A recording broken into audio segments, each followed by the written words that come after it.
Se você está ouvindo barulhos estranhos vindos da barriga do seu cachorro, pode ser um sinal de algum problema de saúde. Nesse vídeo, iremos apresentar 5 possíveis causas, mas antes, já peço seu like e sua inscrição se ainda não for inscrito, bora pro vídeo. Se você está ouvindo barulhos estranhos vindos da barriga do seu cachorro, pode ser um sinal de algum problema de saúde. Aqui estão algumas possíveis causas.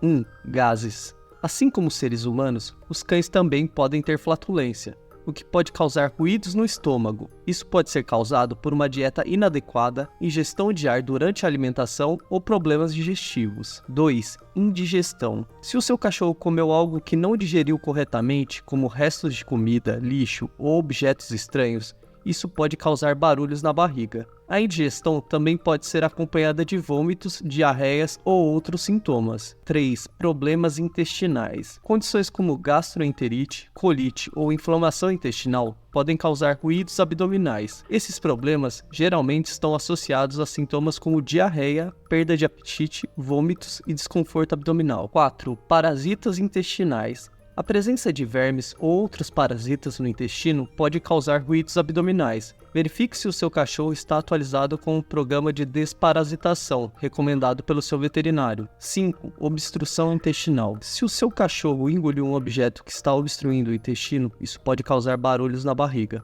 A obstrução intestinal é uma condição grave que requer atendimento veterinário imediato, pois pode levar a complicações graves. É importante observar outros sintomas que acompanham os ruídos na barriga do seu cachorro. Se o seu cachorro parece estar com dor, mostra alterações no apetite, perda de peso, vômitos frequentes, diarreia persistente ou qualquer outro sintoma preocupante, é essencial consultar um veterinário para um diagnóstico e tratamentos adequados. O veterinário poderá fazer um exame físico completo, solicitar exames adicionais e recomendar o tratamento apropriado com base na causa subjacente do problema. E se você gostou desse vídeo, não se esqueça de clicar no joinha e se inscrever no nosso canal.